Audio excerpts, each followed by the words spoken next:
It all goes down on May 20th. Of course, you know where to catch it, all on Paramount Plus and CBS Sports Network. But Charlie, let's dive into Aston Villa specifically, because if Unai Emery is able to bring the Europa League trophy to Villa, how big of an accomplishment would that be?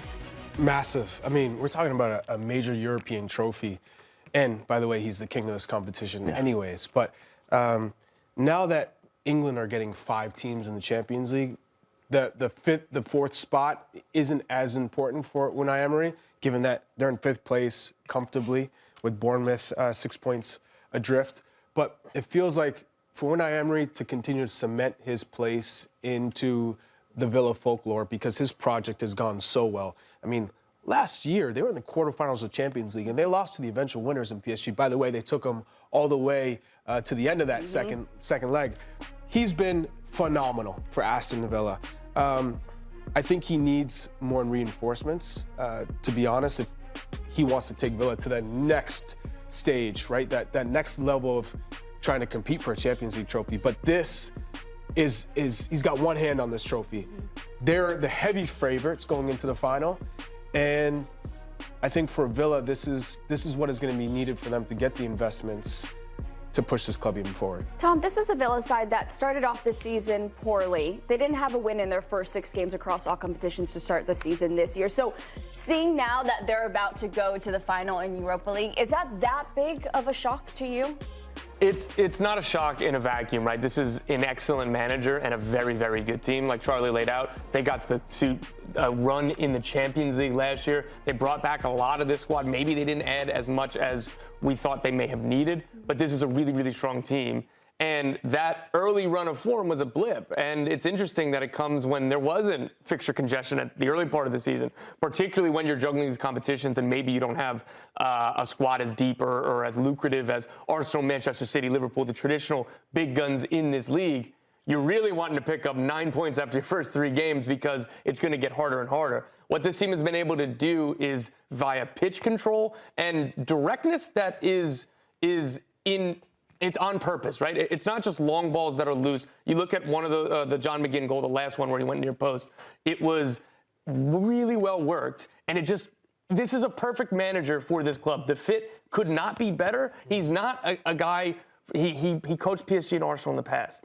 Aston Villa, Villarreal, Sevilla. What he does to elevate these clubs, there are not many managers in the world who can do what he does. We know Villa supporters are obviously going to be rooting for their team in the Europa League final, but I think also there's fans of other Premier League teams, most notably Bournemouth, Brentford, and Brighton, because Aston Villa right now sits 5th in the Premier League. Charlie, we were talking about this. They're 5th in the Premier League, which is a Champions League spot. If they win Europa League, though, then that Champions League, oh my God, there's so much math here. But for this to work, they would have to finish 5th. Yeah, break it down for me. Yeah. So they'd have to finish 5th. They're only in 5th on goal differential with Liverpool. Now, Villa play at Burnley, which you would expect them to win. Then they play Liverpool. Then they play at Manchester City. So let's just say they only had 3 points. So that brings you to 62 points. Liverpool has Chelsea. They're at Aston Villa, and they have Brentford. So it feels like with that schedule, Liverpool probably have the upper hand, and so they would finish 4th. Now, underneath, Bournemouth, Brentford, Brighton. Bournemouth at Fulham, Manchester City, at Nottingham Forest.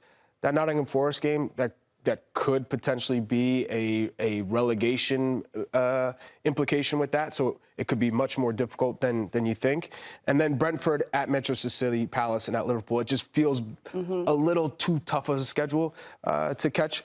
But then Brighton on the outside, Wolves, home, at Leeds, and then Man United at home. Brighton could sneak up at the very minimum into that Conference League position. So it'll be interesting the way this finishes. But you're not giving Chelsea a chance, Chuck? No, I'm not giving. Unfortunately, I think everyone's written them out.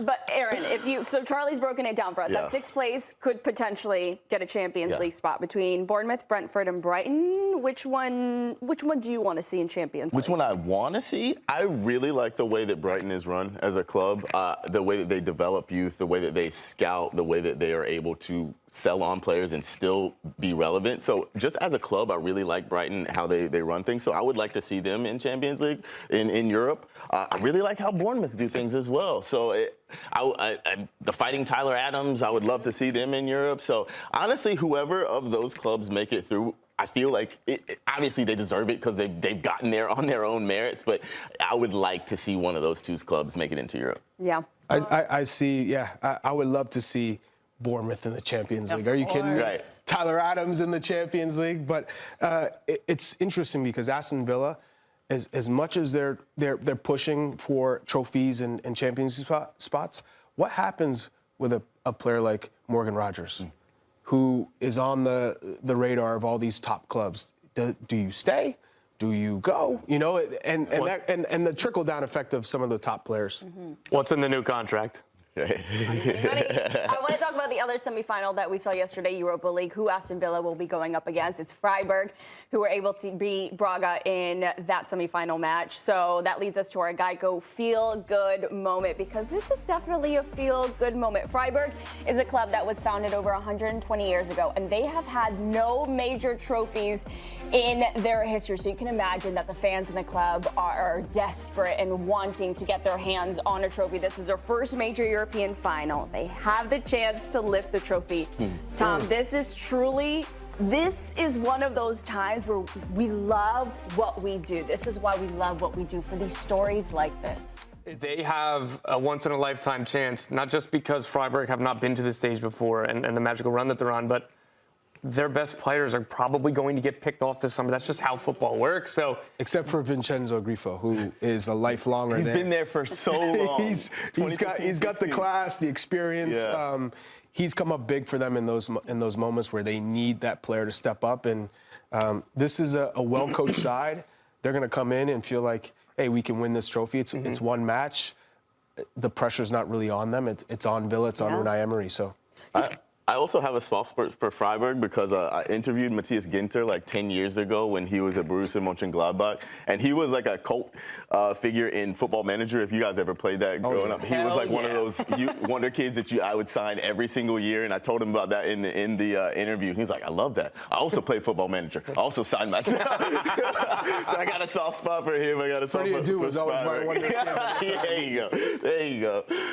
How much chance do you give Freiburg for the upset? Because I feel like it probably works in their favor that all the pressure is really on Villa coming into this match. Well, it definitely has an effect, but for Aston Villa, you have Unai Emery leading the charge. He's won this competition, and they're going to come in with everything in that first half to try and score early to break down this Freiburg side, who've been extremely resilient. Yeah, absolutely incredible story over in the Europa League final. We are going to take a quick break here, though, on Morning Footy.